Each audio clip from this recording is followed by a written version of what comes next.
रामपुर गांव में विजय नाम का एक गरीब किसान अपनी पत्नी के साथ रहता था।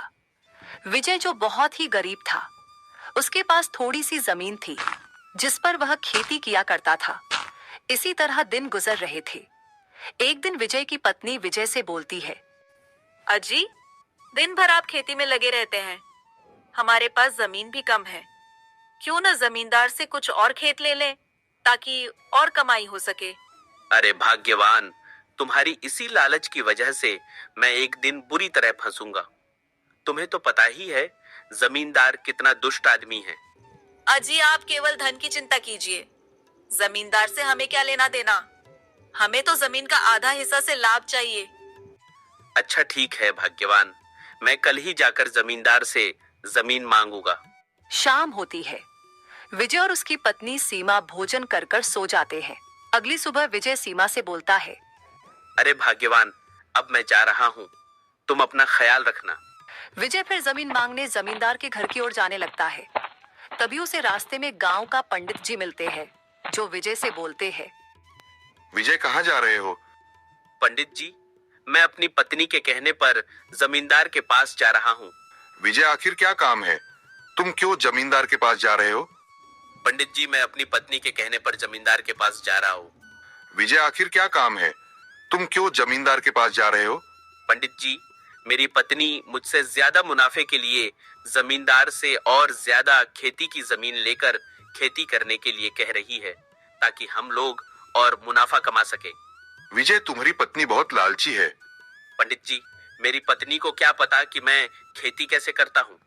वह मेरा दर्द क्या जाने। विजय, तुम सही बोल रहे हो। तुम्हारा दर्द तुम्हारी पत्नी क्या जाने। पंडित जी, अब मैं जा रहा हूँ, मुझे वापस घर भी आना है। विजय, चलो ठीक है, तुम जाओ। विजय फिर आगे बढ़ता है और वह जमींदार के घर पहुंचता है। जमींदार जी, मेरा नाम विजय है। मैं आपकी कुछ थोड़ी सी जमीन पर खेती करता हूँ। मुझे और भी जमीन चाहिए खेती करने के लिए। विजय, मैं तुम्हें जमीन एक शर्त पर दूंगा।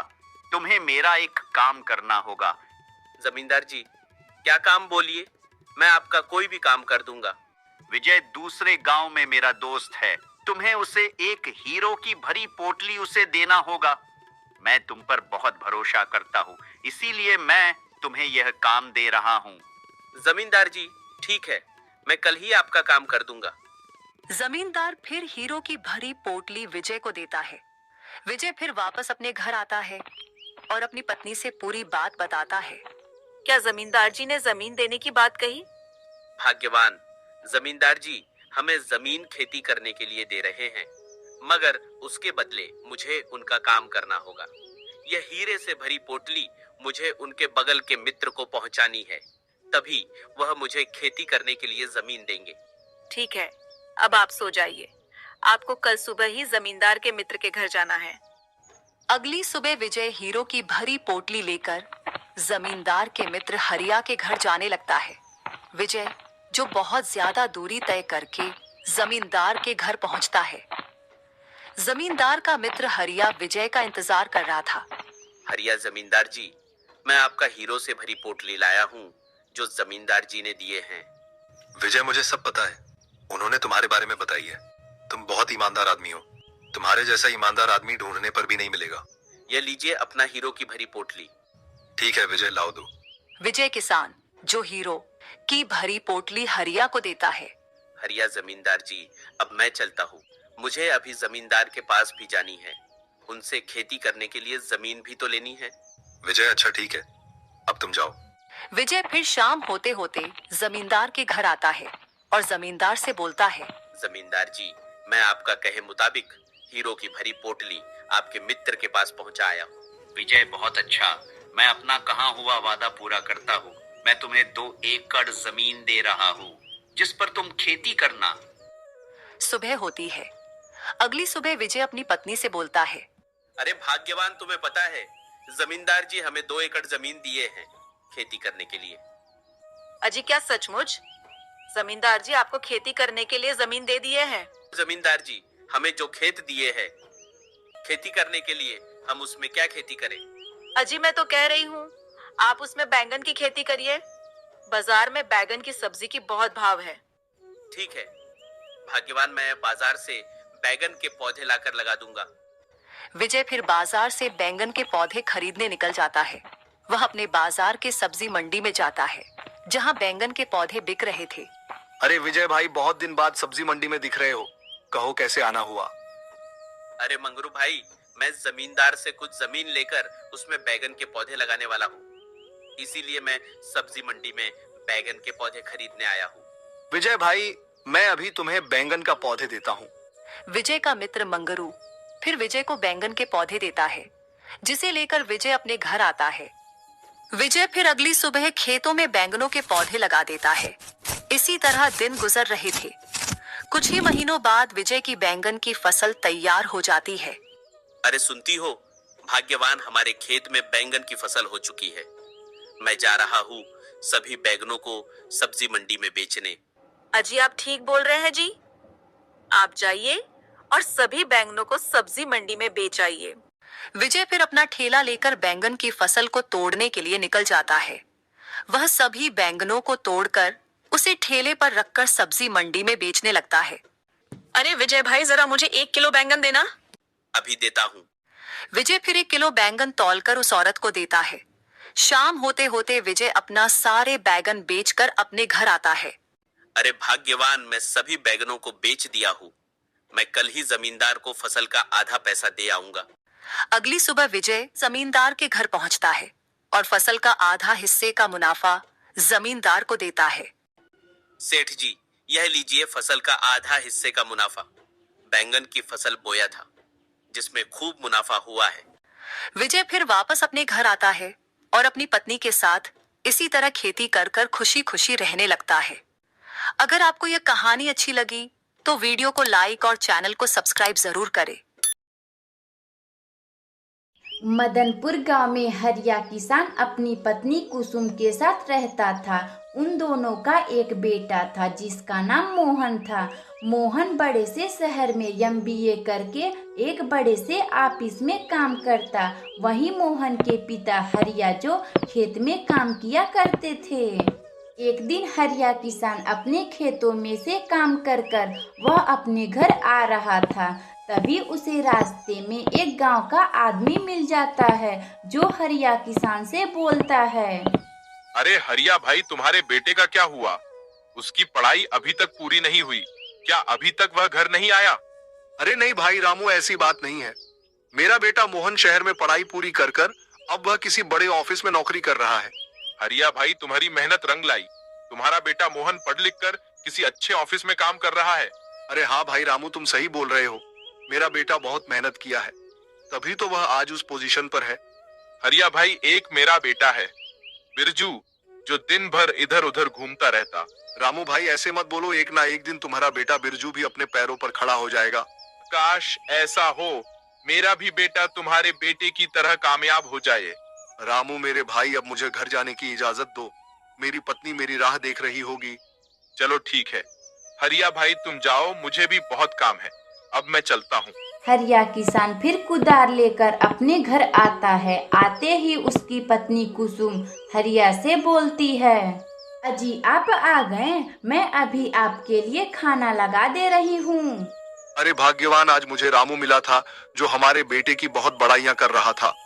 अजी आप मेरी दिल की बात दूसरों से सुन गए। मेरा बेटा बहुत मेहनत किया है, तब जाके उसका शहर में एक बड़े से ऑफिस में नौकरी लगा है। अरे हाँ भाग्यवान, तुम सही बोल रही हो। हमारा बेटा बहुत होनहार है। भगवान ऐसा बेटा सबको दे। इसी तरह दिन गुजर रहे थे। एक दिन मोहन के ऑफिस में किसी कारण उसकी कंपनी बंद हो जाती है। मोहन फिर अपने घर आने को सोचता है। यह बात किसी तरह उसके पिता को पता चलती है। वह अपने घर आते हैं और अपनी पत्नी कुसुम से बोलते हैं, अरे सुनती हो भाग्यवान, हमारा बेटा अब घर आ रहा है। अजी आप क्या सच बोल रहे हैं? अपना बेटा मोहन घर आ रहा है? हाँ भाग्यवान, अपना मोहन शहर से अपने घर को आ रहा है। उसकी कंपनी अब बंद हो चुकी है। अजी अब क्या होगा? अब हम लोगों का घर कैसे चलेगा? आप तो खेती करते हैं, सिर्फ खेतों से घर चलाना बहुत ही मुश्किल होगा जी। अरे भाग्यवान, अपना बेटा अब इधर ही कुछ काम कर कर हम लोगों का ख्याल किया करेगा। अगली सुबह मोहन अपने घर आता है और अपने पिता से बोलता है। पिताजी, मेरी कंपनी अब बंद हो चुकी है। अब मैं भी गांव में कुछ काम कर कर अपना जीवन यापन करूंगा। मोहन बेटे, तुम सही बोल रहे हो। तुम इधर ही कोई कंपनी खोजकर नौकरी करो। पिताजी, मैं कल ही नौकरी खोजने जाऊंगा। अगली सुबह मोहन एक नौकरी खोजने एक कंपनी में जाता है। जाते ही वह मैनेजर से बोलता है। हेलो सर, मेरा नाम मोहन है। मैं शहर से एमबीए किया हूँ। आपकी कंपनी में कोई भी काम हो तो मुझे दे दे। मोहन, हमारे इस कंपनी में कोई भी सीट खाली नहीं है। सीट पहले से ही भरी पड़ी है। मैं तुम्हें काम पर नहीं रख सकता। सर, मैं कोई भी काम कर लूंगा। मेरे घर पैसे की बहुत जरूरत है। मोहन, मुझे माफ कर दो। मैं दूसरों को निकालकर तुम्हें काम पर नहीं रख सकता। अब तुम जा सकते हो। मोहन फिर उदास होकर दूसरे कंपनी में जाता है। जाते ही वह मैनेजर से पूछता है नौकरी के बारे में। सर, मेरा नाम मोहन है। मुझे काम की बहुत आवश्यकता है। आपकी कंपनी में कोई काम हो तो मुझे दे। मोहन, मेरे कंपनी में कोई भी सीट खाली नहीं है। मैं तुम्हें काम पर नहीं रख सकता। मोहन फिर उदास होकर अपने घर आता है और पूरी बात अपने माता पिता को बताता है। पिताजी, मैं आज बहुत से कंपनियों में नौकरी खोजने गया था, लेकिन मुझे कोई भी नौकरी देने के लिए तैयार नहीं हो रहा है। मोहन बेटे, तुम चिंता मत करो। तुम्हें एक ना एक दिन नौकरी मिल ही जाएंगी। पिताजी, अब मैं बाहर घूमने जा रहा हूँ। शाम होते होते मैं घर वापस आ जाऊंगा। ठीक है मोहन, तुम जाओ, बाहर घूम कर आओ। मोहन फिर बाहर घूमने चला जाता है। तभी उसे रास्ते में एक पानी पूरी का ठेला दिखता है, जहाँ बहुत सारे लोग पानी पूरी खा रहे थे। अरे वाह, मुझे मिल गया आइडिया। अब मैं भी कल से पानी पूरी बेचना शुरू कर दूंगा। मोहन फिर अगली सुबह से पानी पूरी का ठेला खोल लेता, जिस पर एमबीए पानी पूरी वाला लिखा हुआ था।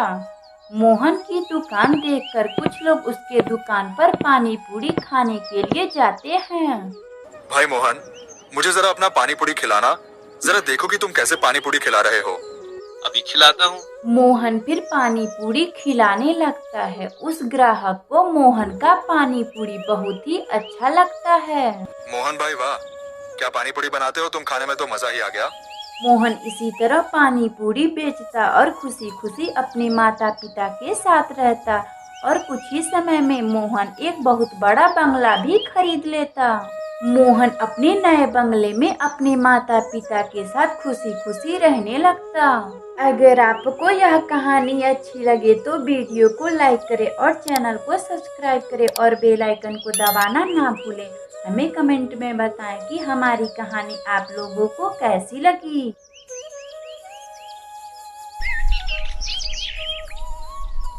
रत्नापुर गांव में एक ईमानदार सेठ रहता था, जिसका नाम सुखिया था। उसके घर पर एक नौकर काम किया करता था, जिसका नाम हरिया था। सुखिया सेठ खाने पीने का बड़ा शौकीन था। वह तरह तरह का व्यंजन खाया करता था। अरे ओ हरिया, चलो आज हम बाहर घूमने चलते हैं। ठीक है मालिक, चलिए हम चलते हैं। सुखिया सेठ अपने नौकर के साथ बाहर घूमने चला जाता है। तभी उन्हें रास्ते में एक गांव का नागरिक मिलता है, जो सेठ सुखिया से बोलता है। सेठ जी, आज मेरे घर में दावत है। मैं चाहता हूँ कि आप चलिए मेरे घर दावत खाने। अरे हाँ हाँ, क्यों नहीं, मैं अभी चलता हूँ। सेठ सुखिया फिर उस आदमी के घर दावत खाने चला जाता है, जो बहुत से भोजन बनवाया हुआ था। सेठ जी, अब आप खाना शुरू कीजिए और खाकर बताइए कि ये कैसा बना है। अरे हाँ, क्यों नहीं, मैं अभी खाकर बताता हूँ। सेठ सुखिया खाने का निवाला अपने पेट में डालता है। उसे दावत का खाना बहुत ही अच्छा लगता है। भाई वाह, दावत खाने में तो मजा ही आ गया। अरे वाह, क्या दावत है, इसे खाने में तो मजा ही आ गया। सेठ सुखिया दावत खाकर चला जाता है और अपने घर आकर अपने नौकर से बोलता है। हरिया वाह, उस आदमी के घर का दावत खाने में तो मजा ही आ गया। सेठ जी, क्या सचमुच आपको दावत अच्छा लगा? अरे हाँ हरिया, मुझे दावत बहुत अच्छा लगा। काश कभी ऐसा दावत मुझे फिर मिले खाने को। हरिया फिर सेठ के घर से काम कर कर अपने घर आता है। अपनी पत्नी से बोलता है। अरे सुनती हो, एक बात बोलूं? अजी क्या बात है, जो भी बोलना है बोलिए, इसमें पूछने की क्या बात है। सेठ जी को दावत खाना बहुत अच्छा लगता है, क्यों ना हम उन्हें दावत पर बुलाए? अजी आप सही बोल रहे हैं, हमें सेठ जी को दावत पर बुलाना चाहिए। उनके वजह से हम लोगों का घर चलता है। अगली सुबह हरिया काम करने सेठ के घर जाता है और उनसे बोलता है, सेठ जी, मेरी पत्नी बहुत अच्छा खाना बनाती है, आप मेरे घर शाम को दावत पर आइए। अच्छा ठीक है हरिया, मैं जरूर आऊंगा। शाम होती है। शाम को सेठ सुखिया दावत खाने अपने नौकर के घर जाते हैं। हरिया खाने में बहुत ही अच्छा अच्छा पकवान बनवाया हुआ था। सेठ जी खाना शुरू कीजिए, यह सभी भोजन मेरी पत्नी ने बनाया है। सेठ सुखिया अपने नौकर के घर भोजन करने लगता है। उसे उसकी पत्नी की बनाई हुई भोजन बहुत ही अच्छा लगता है। हरिया, क्या स्वादिष्ट भोजन बनाती है तुम्हारी पत्नी, इसे खाने में बहुत अच्छा लगा। अरे इसके सामने तो बड़े बड़े होटल भी फेल है। हरिया की पत्नी, मैं तुमसे एक बात बोलूं? सेठ जी हाँ बोलिए, कैसी बात बोलना चाह रहे हैं आप? हरिया की पत्नी, मैं चाहता हूँ कि तुम मेरे घर खाना बनाओ, जिसकी सुगंध से मैं ज्यादा भोजन कर पाऊंगा। सेठ जी हाँ क्यों नहीं, मैं खाना बनाने के लिए तैयार हूँ। मैं कल से खाना बनाने के लिए आया करूँगी। अगली सुबह से हरिया की पत्नी गौरी सेठ सुखिया के घर खाना बनाने जाया करती है। हरिया की पत्नी रसोई घर में खाना बनाती और सेठ सुखिया उसी रसोई घर में खाया करता। गौरी जो भी खाना बनाती वह उसे अपने घर लेकर आती, जिसे वह दोनों पति पत्नी खाया करते। अरे भाग्यवान सेठ जी को तुम्हारी बनाई हुई भोजन कैसा लगा? अजी मेरा बनाया हुआ भोजन का सुगंध सेठ को बहुत ही अच्छा लगा, वह अंगुलियां ही चाटते रह गए। तो क्या सचमुच सेठ जी तुम्हारे बनाए हुए भोजन की सुगंध से सेठ जी ने भोजन किया? अजी हाँ सेठ जी, मेरे बनाए हुए भोजन की सुगंध से उन्होंने अपना भोजन किया। इसी तरह दिन गुजर रहे थे। हरिया की पत्नी गौरी प्रतिदिन सुखिया सेठ के घर खाना बनाने जाती और सेठ सुखिया जो गौरी की बनाई हुई भोजन की सुगंध से सेठ सुखिया अपना भोजन किया करता था। एक दिन की बात है, गौरी के मन में लालच आ जाती है। वह अपने पति हरिया से बोलती है, अजी हम लोग सेठ जी को खाने का सुगंध से भोजन करवाते हैं, उन्हें जरूर हमें कुछ भेंट के तौर पर देना चाहिए। भाग्यवान सेठ जी हमें खाने को तो भोजन दिया करते हैं, अब वह क्या दे सकते हैं? अजी आप सेठ जी के घर जाइए और उनसे पैसे मांग कर ले आइए। अरे भाग्यवान कैसे पैसे, मैं तो उनके घर कोई काम भी नहीं करता, केवल उनके साथ इधर उधर घुमा करता। अजी मुझे कुछ नहीं सुनना, आप जाइए और सेठ जी से पैसे मांग कर ले आइए। हरिया फिर सुखिया सेठ के यहाँ पैसे मांगने जाता है। हरिया क्या बात है, तुम जो इतने सुबह सुबह मेरे घर आ गए, बोलो क्या बात है? सेठ जी मेरी पत्नी मुझे बोली है आप जाइए और सेठ जी से भोजन के सुगंध का पैसा मांग कर लाइए। अरे ऐसी बात है, तुम रुको, मैं अभी आता हूँ। सेठ सुखिया इतना बोलकर अपने कमरे में जाता है और सिक्के की रखी धनराशि को खनखनाहट की आवाज में निकालता है। हरिया को सिक्के की खनखनाहट सुनकर वह सोचता है, लगता है सेठ जी ज्यादा सिक्के देंगे, इसीलिए ज्यादा आवाज आ रही है। सेठ सुखिया फिर अपने कमरे में से बाहर आता है। हरिया सेठ की हाथों में सिक्के ना देखकर वह सेठ जी से बोलता है, सेठ जी आपके हाथों में तो एक भी सिक्के नहीं है, आपके कमरे में से तो बहुत आवाज आ रही थी। हरिया तुम शायद समझे नहीं सिक्कों की खनखनाहट से। मुझे तो कुछ भी समझ नहीं आ रहा, आप क्या कहना चाहते हैं? हरिया कैसे सिक्के, मैं तो तुम्हारा भोजन नहीं खाता हूँ, मैं तो केवल उसका स्वाद लेता हूँ। भोजन तो वह तुम दोनों खाते हो, इसीलिए मैं तुम्हें सिक्के की खनखनाहट सुनाया हूँ। हरिया को सेठ जी की बात समझ आ जाती है। वह अपने घर आ जाता है। आते ही उसकी पत्नी, अजी क्या हुआ, आपको सेठ जी ने पैसे नहीं दिया? अरे नहीं भाग्यवान, उन्होंने कहा है कि वह तो केवल भोजन का सुगंध लेते हैं, भोजन तो हम सब करते हैं, इसीलिए वह हमें पैसे नहीं दिए हैं। हरिया की पत्नी को समझ आ जाता है और वह अब बिना पैसों के सेठ सुखिया के घर खाना बनाया जाया करती थी। अगर आपको यह कहानी अच्छी लगी तो हमारे वीडियो को लाइक करें और चैनल को सब्सक्राइब करें।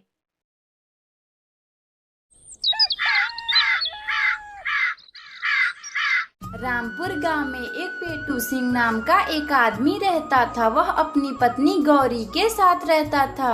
पेटू सिंह कुछ भी कामकाज नहीं जानता था। वह सिर्फ घर पर बैठकर खाता रहता। उसकी पत्नी जो सारा कामकाज करती। पेटू सिंह को कामकाज से दूर दूर तक कोई नाता नहीं था। अरे सुनती हो, मेरे लिए खाना लाओ, मुझे बहुत जोरों की भूख लगी है। अजी आपको दिन भर बस खाने की ही सूझती है, कोई काम धंधा करने का तो मन नहीं करता।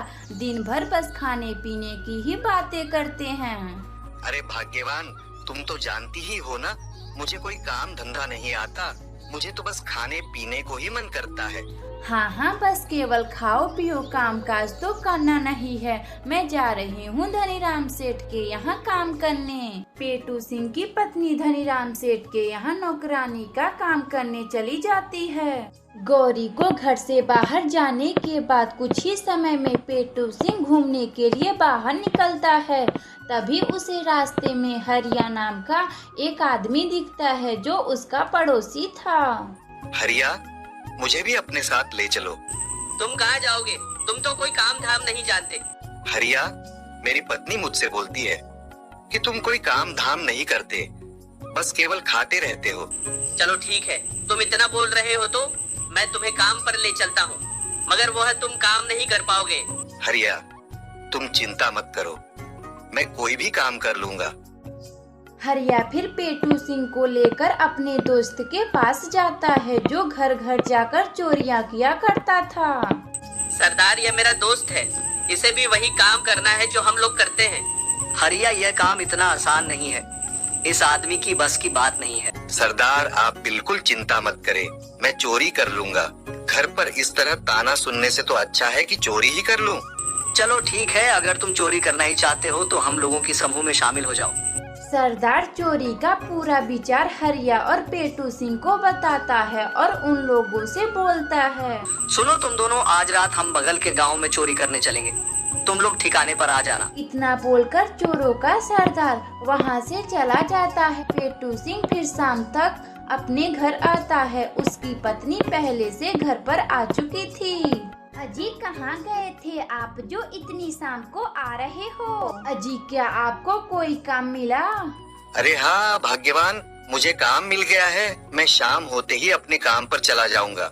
अजी ऐसा कौन काम है जो आप शाम को जाएंगे? अरे भाग्यवान, तुम उसकी चिंता काहे को कर रही हो? बहुत से काम जो रात में भी किया जाता है। अजी कुछ भी हो, आपको काम मिल गया, बस इतनी ही बहुत है। रात होती है। पेटू सिंह अपनी पत्नी के सो जाने के बाद वह चोरी करने निकल जाता है। वह सबसे पहले हरिया के पास जाता है और उसे साथ लेकर सरदार के बताए हुए ठिकाने पर जाता है जहां सरदार इनका पहले से ही राह देख रहा था। तुम दोनों जाओ, घर में जो सबसे कीमती चीज है उसे लेकर मेरे पास आओ। हरिया और पेटू सिंह फिर चोरी करने घर के अंदर जाते हैं और सबसे पहले कीमती चीज चुरा कर लाते हैं और सरदार उन्हें चोरी करने के लिए कुछ पैसा देता है। ये लो, तुम दोनों आज की अपनी कमाई, कल फिर से हमें चोरी करने चलना है। पेटू सिंह पैसे को लेकर अपने घर आता है और फिर अपनी पत्नी को देता है। अरे भाग्यवान, यह लो पैसे जिसे मैं कमा कर लाया हूँ। तुम कहती थी कि मैं कोई काम नहीं करता, अब मैं हर रोज काम पर जाया करूँगा। अजी आप इतने पैसे कहाँ से लाए हो?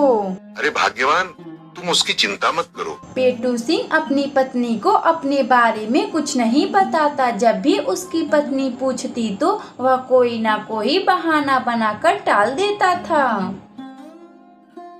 अरे भाग्यवान, मैं आज फिर काम पर जा रहा हूँ, तुम अपना ख्याल रखना, मैं काम कर कर सुबह होते ही घर आ जाऊंगा। अजी ठीक है, आप जाइए और सुबह होते ही चले आइएगा।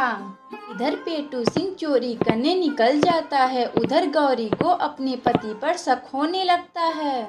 यह हर रोज कहाँ जाते हैं, मुझे भी नहीं बताते हैं, मैं आज इनका पता लगाऊंगी। गौरी भी पेटू सिंह का पीछा करने लगती है। वह देखती है कि उसका पति चोरी करने जा रहा है।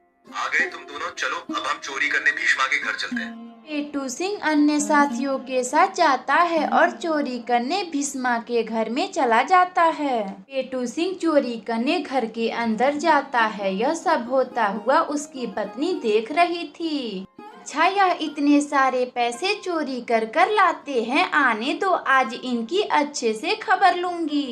इतना बोलकर उसकी पत्नी चली जाती है। वह घर पर अपने पति का इंतजार कर रही थी।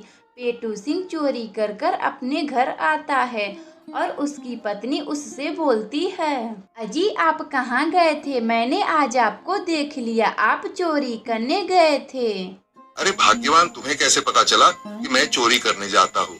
अजी मैं आपके पीछे पीछे आज गई थी। मैंने देखा कि आप चोरी करने भीष्मा के घर में गए थे। अजी आप चोरियां मत कीजिए, हम लोग इतने में ही खुश हैं। मैं आपको अब कभी भी भला बुरा नहीं कहूँगी। अरे भाग्यवान, ठीक है, तुम इतना ही बोल रही हो तो मैं अब नहीं जाऊंगा चोरी करने। उस दिन से पेटू सिंह चोरी करने नहीं जाता है। दोनों पति पत्नी इसी तरह खुशी खुशी रहने लगते हैं।